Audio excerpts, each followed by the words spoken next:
Ok, mi gente, bienvenido a este espacio Ministry Gente con Propósito. Estamos muy agradecidos de Dios por la oportunidad de poder estar con cada uno de ustedes una vez más. Así que Dios le bendiga rica y abundantemente. En esta ocasión tenemos un tema bastante interesante, un tema quizá un tanto polémico o controversial, un tema que está pues causando ciertos estragos dentro de los eruditos, personas profetas, estas personas que les gustan estudiar o debatir diferentes temas. Así que el tema que les tenemos hoy se titula La realidad sobre el rapto de la iglesia. Para debatir este tema, para tratar este tema sobre la realidad sobre el rapto de la iglesia, pues tengo un invitado sumamente especial, un invitado quien amo, quien admiro y de la cual siento una gran admiración. Se trata del pastor y presbítero del Concilio Cristo en la Santilla, José Rivera. Bienvenido, querido pastor, a su espacio Ministry Gente con Propósito. Amén, amén. Dios te bendiga más. Amén. Para nosotros es un privilegio, ¿verdad? Poder estar aquí contigo y poder ser parte de lo que es este canal, ¿verdad? Gente con Propósito. Amén. Para nosotros es más que un privilegio poder compartir en este día y un tema bastante interesante, un tema que es controversial prácticamente en el mundo entero. Así que estamos listos.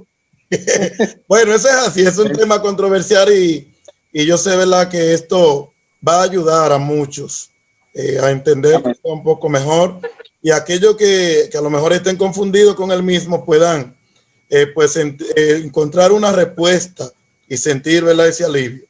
Pues vamos a iniciar de inmediato con las preguntas sobre este tema tan controversial. Y pues la pregunta es, ¿qué es el rapto, pastor? ¿Y qué relación tiene esta con lo que es el arrebatamiento? Porque ahí es donde está el asunto sobre si existe el rapto o si es el arrebatamiento. Bueno, fíjate, la palabra en sí, textualmente la Biblia no se utiliza la palabra rapto. Es decir, cuando tú buscas la Biblia específicamente habla de arrebatamiento.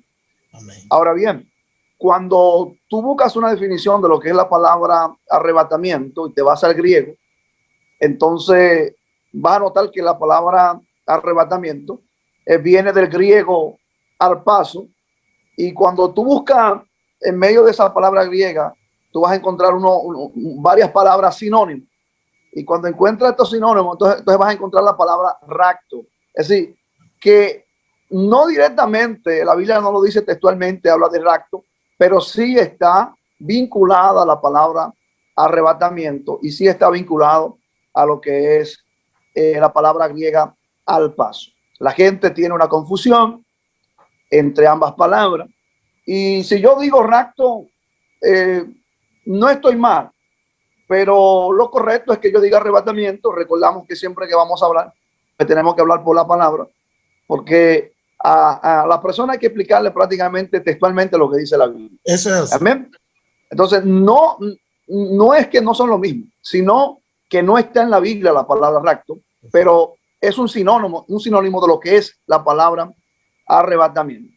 Eso es así, pastor, eso es así. Yo estuve también investigando y es un sinónimo de lo que es arrebatamiento. O sea, sí, claro, Biblia, como usted bien relata, no lo dice textualmente, pero sí es un sinónimo, por lo tanto, significa lo mismo.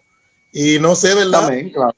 Si es que muchos han querido hurgar en el tema para crear confusión, porque se puede crear mucha teoría del mismo, pero al fin lo que crea es como un poco de confusión, porque si hicieran lo mismo que usted hizo y que yo también hice, que investigamos y buscamos, pues se darían cuenta que es lo mismo, ¿verdad? Que aunque sí, amén. en la Biblia no significa que no habrá, no significa que el rapto no existe, ¿verdad que no? ¿Verdad? Sino que realmente es un sinónimo de arrebatamiento.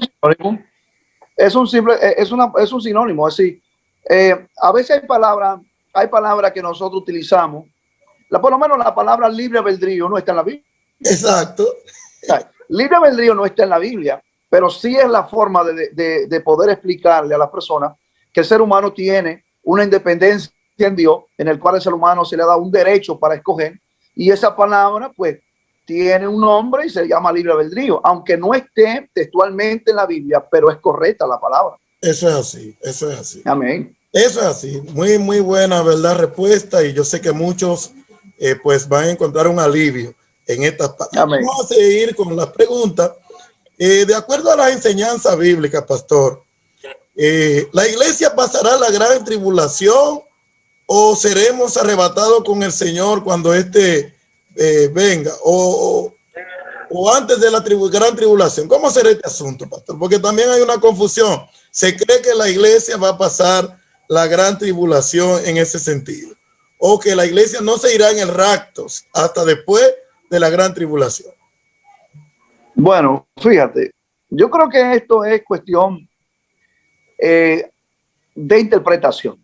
La Biblia tiene bastante versos bíblicos y que puede demostrar de que quizá la iglesia sí se va antes del arrebatamiento. Ahora bien, utiliza un verso bíblico, pero hay más argumentos que demuestran que la iglesia se va antes que los argumentos que demuestran que se va después de la tribulación o en medio de la tribulación, porque hay tres posiciones. Hay que aclarar que hay tres posiciones. Entonces, nosotros estamos en una posición que yo estuve investigando para darle la palabra correcta, que es la palabra pretribulación. Los que creemos en la pretribulación estamos confiados de que Cristo sacará a la iglesia antes de la manifestación del anticristo y de que inicie la gran tribulación. Hay otras personas que creen que la iglesia entra a la tribulación. Esa es una posición. La segunda posición, hay algunos que creen que la iglesia entrará a la tribulación y que a la mitad de la tribulación entonces es donde el Señor lo va a sacar. Está la otra posición de otros que creen que al final de los 7 años entonces sería cuando el Señor sacaría a la iglesia, es decir, que se pasaría lo que son la última semana del profeta del libro de Daniel, se la pasaría aquí. Pero yo digo que la iglesia no entra a la gran tribulación. Yo creo que el tiempo quizá a mí no me da para yo explicar tantos argumentos bíblicos que la Biblia tiene, pero la Biblia muestra bastante citas bíblicas donde podemos citar que Jesucristo saca a la iglesia antes de lo que es la tribulación. Y quiero aclarar eso porque el mayor error, Eugenio, que la gente tiene es que está confundiendo lo que es la segunda venida con lo que es el arrebatamiento de la iglesia. Cuando tú te vas, claro, cuando tú tomas 1 Tesalonicenses 4:16 para iniciar, es la cita que tengo que utilizar para poder iniciar. Cuando tú tomas este verso, tú te das cuenta de que el apóstol Pablo está hablando de que habrá un acontecimiento. Pablo dice, porque el Señor mismo, con voz de mando, con trompeta de Dios, descenderá de los cielos. Y dice luego, y los muertos en Cristo resucitarán primero. Aclara el apóstol Pablo y dice, luego nosotros, es decir, lo que quedemos, seremos arrebatados para recibir al Señor en el aire. Entonces, hay un punto que la gente no ha podido entender y hay gente que está confundida. Cuando la gente confunde la segunda venida con lo que es el arrebatamiento, la gente tiene que entender que la segunda venida, Eugenio, tiene fecha. ¿Tú sabías eso? Amén. Sí, la segunda venida te marca una fecha más o menos. Cuando tú estudias la última semana del profeta del libro de Daniel, te darás cuenta. Claro, al final de la semana 70 es donde se ande en lo que es la segunda venida para rescatar a su pueblo. Y Apocalipsis capítulo 19, verso 11, lo certifica porque dice, lo vi montado en un caballo blanco. Sus ojos eran como llamas de fuego. De él salía una espada aguda, salía de su boca. Oye esto. Y dice, los ejércitos celestiales le seguían. Cuando tú notas esta venida del Señor, le está viendo a alguien que viene en guerra, no viene pacífico, no viene en señal de cordero, ya no viene a recibir a que lo maltrate. Él viene con autoridad. Amén. Viene con autoridad. Y la segunda venida, no hay duda de que la segunda venida ocurre al final de la semana 70 de lo que es lo que Dios habló para el pueblo de Israel. Exacto. Y hay que entender, claro, cuando Dios le habla a Daniel, Dios le habló y le dijo, Daniel, esta palabra es para tu pueblo. Escucha eso. Dios le dice, esto es para tu pueblo. 70 semanas están determinadas sobre tu pueblo, sobre Israel. Israel es el pueblo de Daniel. Y Dios está hablando de un momento de angustia que viene sobre la tierra, el cual Israel pasará lo que es un momento bien fuerte. Bien fuerte. Dios en ninguna parte está hablando de la iglesia. Escuchen eso. Amén. En ninguna parte está hablando de la iglesia. En ninguna parte está hablando de la iglesia que nació el día en el Calvario, porque la iglesia nace en el Calvario. Amén. Y la iglesia nace en la semana número 69. O sea, eso es que la gente no ha podido entender. En la semana número 69, eso es otro estudio, pero en la semana número 69 es cuando se cumple la semana 69. Cuando tú te recuerdas cuando Jesús entró a Jerusalén en el burrito. Amén. Sí. Cuando él entró en el burrito a Jerusalén y la gente decía, Hosana el que vive, Hosana el que reina. Amén. Ahí se cumple la número 69. Pero ¿qué pasa? Cristo es llevado al madero. Cristo es crucificado.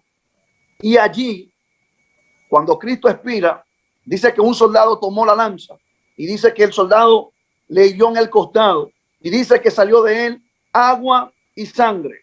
Así es. Cuando sale agua y sangre, mucha gente lo lee literal y dice, salió agua y sangre. Sí. Señores, cuando sale agua y sangre, estaba hablando del nacimiento de una iglesia.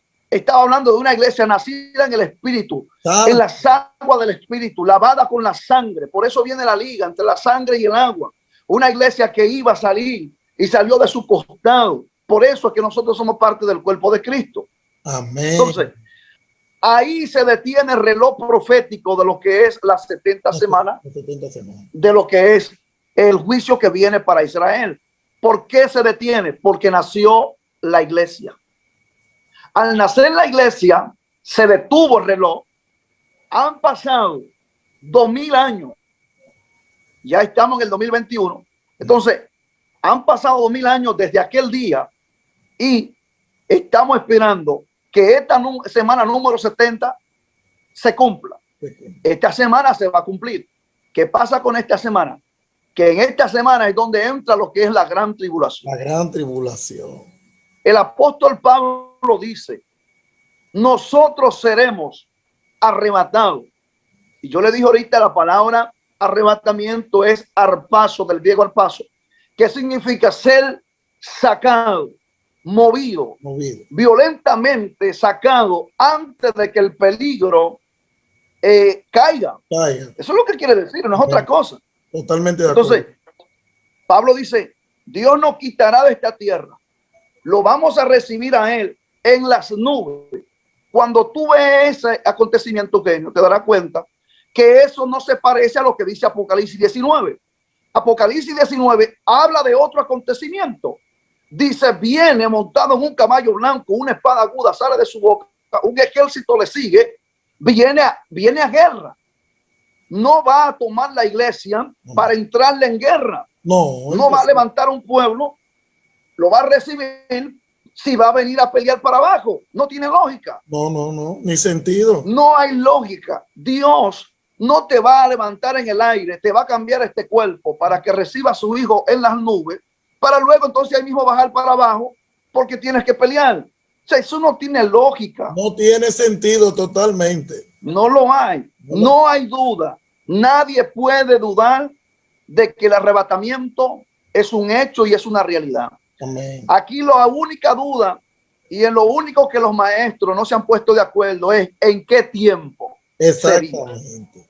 Pero no hay duda. Y que mira, se sepa, el arrebatamiento no tiene duda.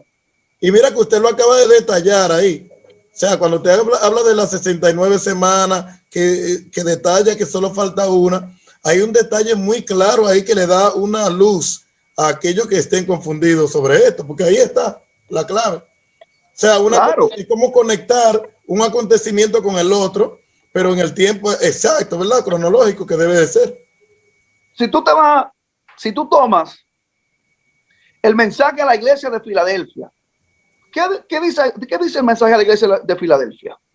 Ahí el Señor estaba adorando una iglesia que se guardó, una iglesia que fue fiel, que a pesar de tantas cosas y dificultades, esta iglesia pues le fue fiel a él, y el Señor le hace una promesa en el capítulo 3, verso 10. Dice, él te librará de la hora que ha de venir sobre el mundo entero.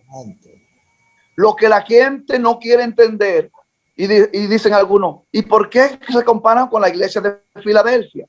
Porque si usted nota el mensaje a las 7 iglesias, el mensaje a las 7 iglesias que fue llevado en el tiempo del apóstol Juan, no es simplemente para darlo a entender sencillamente que la iglesia de hoy tiene todo tipo de cristianos.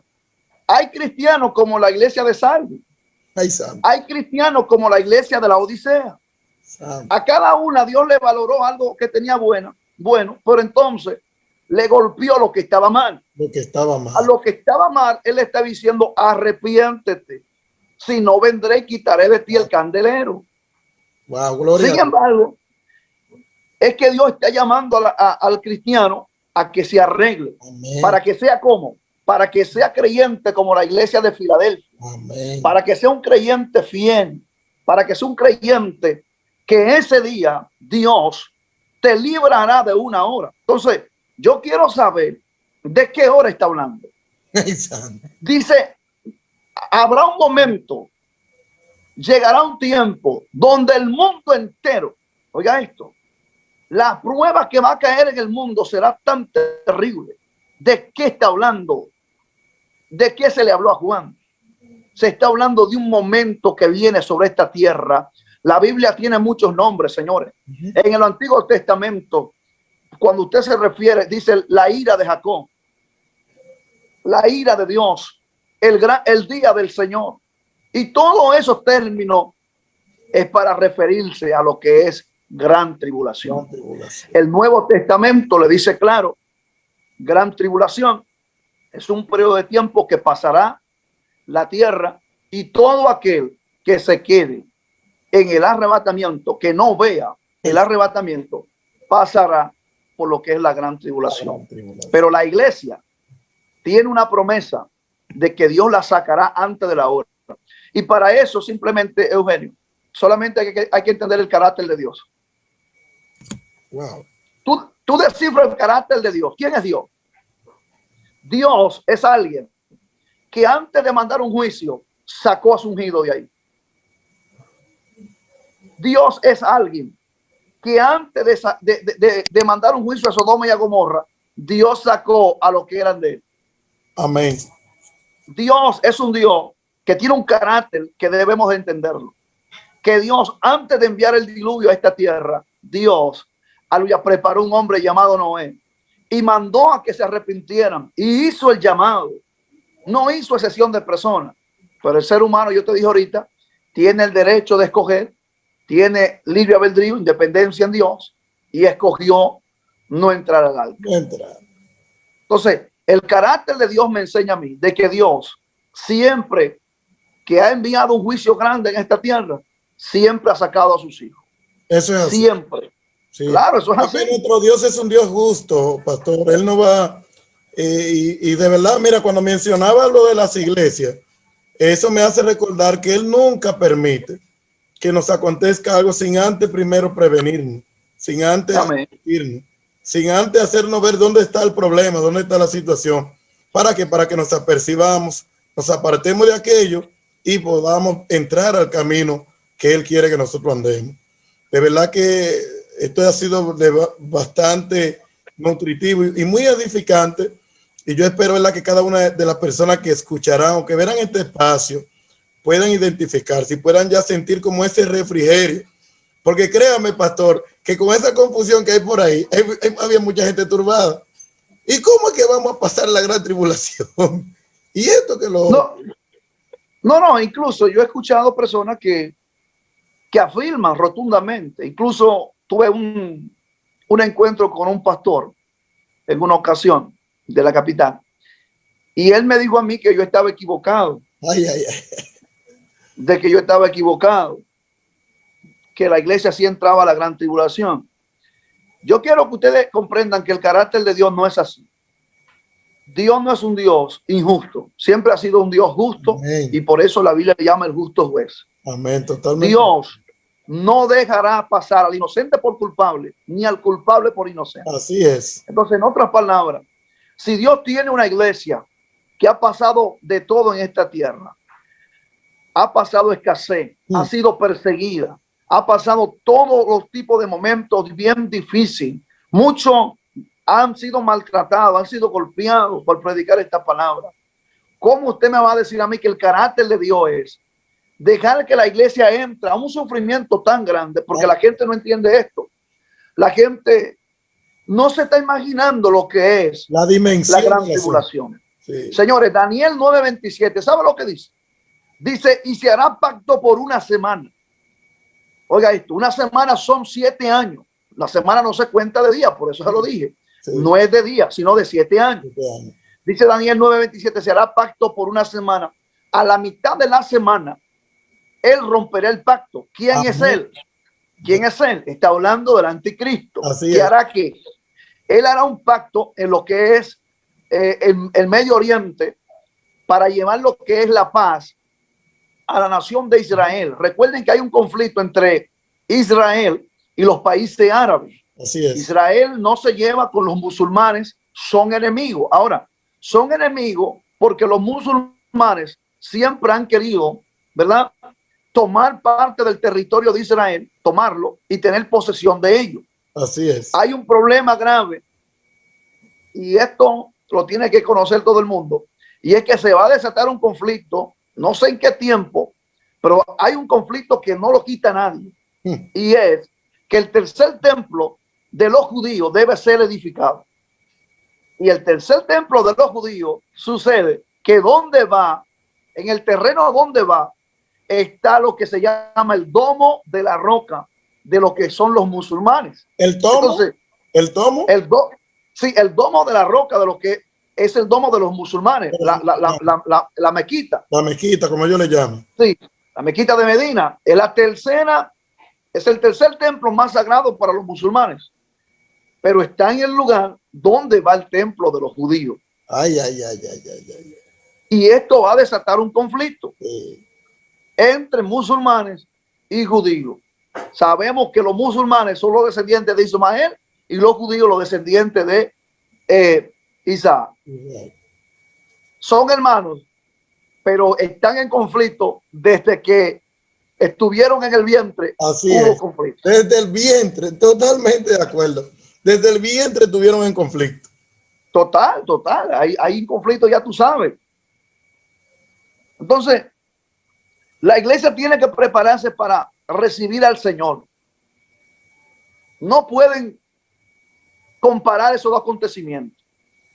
Si tú notas, en el arrebatamiento dice, seremos llevados hacia las nubes. En ningún momento la Biblia registra que el Señor descendió. Ay, santo. No, en ningún momento la Biblia dice que Jesús pisó. No. Ahí no. Por eso es que Pablo dice en 1 Corintios 15:51, dice Pablo, he aquí, yo digo un misterio. Y este es el punto, genio, donde la gente está enredada. ¿Por qué otros no hablaron de lo que es el arrebatamiento? Porque el arrebatamiento no le fue revelado ni a Pedro, ni a Andrés, ni a Santiago, ni a esa gente. El arrebatamiento le fue revelado a un hombre llamado el apóstol Pablo. Wow. Pablo dice, yo voy a descifrar, a revelar algo que estaba oculto y que a mí me fue revelado. Y lo voy a decir. Y dice el apóstol Pablo, no todos dormiremos. Cuando habla de dormir, está hablando del que parte de esta tierra, del que muere. Pablo dice, no todos vamos a morir, sino que muchos quedaremos vivos. Y entonces lo que va a pasar es que seremos transformados en un abrir y cerrar de ojos. De un cuerpo corruptible a un cuerpo incorruptible. Eso es totalmente cierto, eso es así. Pablo dice, es necesario que esto mortal se vista ¿de qué? De inmortalidad. Aleluya. Entonces, si yo soy arrebatado, transformado y recibo al Señor en el aire, dice, para estar con Él. Eso no es nada tiene que ver con lo que es la segunda venida. ¿Sabe lo que es segunda venida? Segunda venida es cuando dice, y todo ojo le verá. Tanto. Cuando dice todo ojo le verá, está hablando de segunda venida. De segunda venida. ¿Por qué no lo cuenta? Y esto me lo reveló el Señor. Primera venida. Él nació, dejó su gloria, se despojó de sí mismo, se hizo siervo y nació, se hizo ser humano y nace en una mujer llamada María. Nació, comió, anduvo, lo vieron, todo el mundo lo vio. Primera venida. ¿Por qué no se marca el arrebatamiento como venida? Porque en ningún momento él pisa tierra. Ese es el punto muy esencial. En ningún momento él pisa tierra. Y segundo, no lo verán. Amén. Aclaro, en el arrebatamiento no lo van a ver. Mateo 24, verso 40 dice, dos mujeres estarán moliendo en un molino. Una será tomada y otra será dejada. Está hablando de dos tipos de creyentes. Uno que se va con el Señor y uno que se va a quedar. Eso es así. Dos estarán durmiendo en una cama. Uno será tomado y otro será dejado. Esto lo que nos enseña es que quizá una pareja que está en la iglesia esté alabando al Señor, pero posiblemente se quede el marido y se vaya la esposa. Y posiblemente se vaya el esposo y se quede la esposa. Entonces, eso es así. Eso es arrebatamiento. Amén. Zacarías dice, capítulo 14, verso 4, y dice, y él descendió al monte de los olivos y afincó sus pies. Oiga esto, hablando del Señor cuando desciende. ¿Tú recuerdas lo que le dijeron los ángeles a los discípulos y a los que estaban ahí cuando Jesús iba ascendiendo a los cielos? Le dijeron, varones Galileos, ¿qué están mirando? Ese mismo Jesús que asciende a los cielos, así mismo descenderá. Ay, santo. Tú sabes que él ascendió en el monte de los olivos. Ay, santo. Y tú sabes lo que dice Zacarías. Él pondrá su pie en el monte de los olivos y el monte de los olivos se va a rajar en dos. Dice que habrá un terremoto. Dice que se van a sacudir los cimientos. Porque Mateo dice que él viene con gran poder y gran gloria. Gloria. Ay, santo, aleluya. ¿Qué es lo que está diciendo? Que de la gloria que él se despojó, cuando vino como cordero, él la tomó cuando resucitó. Santo. La gente no ha visto esa versión de él. La gente no ha visto esa versión de él. Por eso Juan dice, afirmando lo que dice Zacarías, Juan dice, yo lo vi, sus ojos eran como llamas de fuego, santo. La gloria que trae es demasiado pesada. Mateo dice, la potencia de los cielos fueron conmovidas.